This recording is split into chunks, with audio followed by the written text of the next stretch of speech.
कालच आम्ही ही गोष्ट स्पष्ट केली होती की माननीय बाळासाहेब आंबेडकर हे ज्या दिवशी श्री शरद पवार साहेब, श्री उद्धवजी ठाकरे हे बैठकीत येतील त्या दिवशी माननीय बाळासाहेब इथे उपस्थित राहतील, हे कालच आम्ही मीटिंगमध्ये आणि इथे सुद्धा मीडियामध्ये आम्ही ते क्लिअर केलं होतं।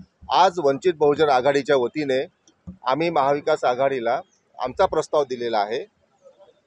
या प्रस्तावामध्ये आम्ही गेल्या जून जुलैपासून जेव्हा आमची कोणाशीही युती किंवा आघाडी नव्हती महाराष्ट्रात कोणत्याही राजकीय पक्षाशी, तेव्हापासून आम्ही या मतदारसंघांमध्ये आमचं लक्ष केंद्रित करून तयारी करत होतो, संघटनेचे बांधणी करत होतो आणि हे जे आम्ही लक्ष केंद्रित केलेलं आहे ते अतिशय पूर्ण ताकदीने आम्ही तिथे तयारी केलेली आहे।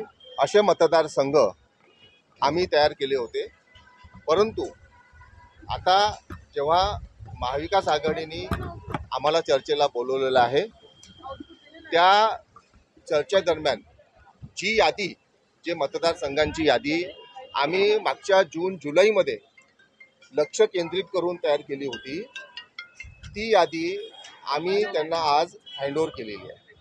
यातल्या यादीमधल्या ज्या जागा आहेत त्यातला काही अपवाद सोडून इतर जागेंवर आम्ही महाविकास आघाडीसोबत चर्चा करायला तयार आहे।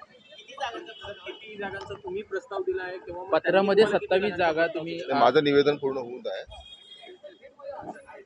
या सोबतच आम्ही 4 मागण्या अधिकच्या ठेवलेल्या आहेत, ज्यामध्ये जालना लोकसभा मतदारसंघातून श्री मनोज जरांगे पाटील आणि पुणे लोकसभा मतदारसंघातून डॉक्टर अभिजित वैद्य हे महाविकास आघाडीचे सर्वांचे कॉमन कॅन्डिडेट असावे, तसं त्यांना कॉमन कॅन्डिडेट म्हणून जाहीर करायला पाहिजे अशी आमची भूमिका आहे।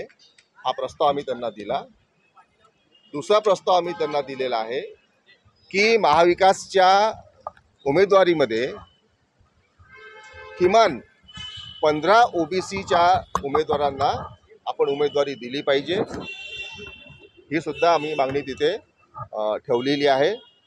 त्याचप्रमाणे 3 अल्पसंख्याक समाजातील लोकांना सुद्धा आपण तिथे उमेदवारी दिली पाहिजे, ही मागणी या आम्ही हे प्रस्ताव जे आहेत त्यांना आम्ही तिथे दिलेले आहेत।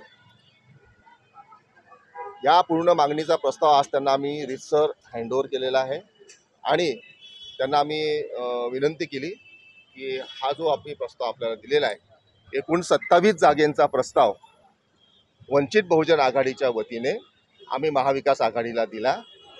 या 27 जागांमध्ये काही जागांचा अपवाद सोडून इतर सर्व जागांवर आम्ही चर्चेकरता तयार आहोत। नाही, त्या आम्ही आता पुढच्या बैठकीत जाहीर करू। ज्या आम्ही सांगितले काही अपवादात्मक जागा आहेत ज्याच्यावर आम्ही लक्ष केंद्रित करून सगळ्या जागांवर केंद्रित केलेलं आहे, परंतु काही जागांवर आम्ही कॉम्प्रोमाइज करू शकणार नाही आहे। त्या जागेचं डिटेल्स जे आहेत आम्ही पुढच्या बैठकीत देऊ त्यांना। किती जागांची मागणी, किती जागांची? 27 जागांची। 27 जागांवर उमेदवार म्हणजे तुम्ही कोणत्या जागांवर उमेदवार उभं करण्याच्या तयारी?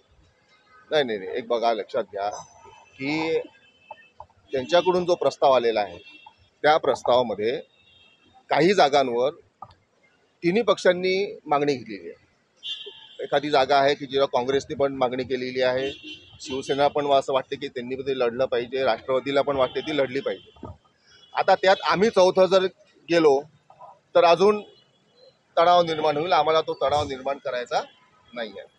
आणि म्हणून आम्ही त्यांना हे विचारलं की हा जो कॉन्फ्लिक्ट आहे हा कॉन्फ्लिक्ट आपण कसा रिझॉल्व करू शकतो, यातून तोडगा कसा निघू शकतो, याचं काही मेकॅनिझम आपल्याजवळ आहे का, ते मेकॅनिझम असेल तर आपण सांगायला पाहिजे। आता याच्यामध्ये काय आहे की ज्या शिवसेनेच्या आणि राष्ट्रवादीच्या जागा आहेत त्या संबंधीचा निर्णय जो आहे तो राज्यातच होऊ शकतो, परंतु जिथे काँग्रेस आणि आमचं किंवा काँग्रेस किंवा इतर घटक पक्षांचा जर टाय येत असेल तर त्या जागेचं तोडगा त्याच्यावरचा उपाययोजना कुठे होतील हे आम्ही त्यांना स्पष्ट करायला सांगितलं.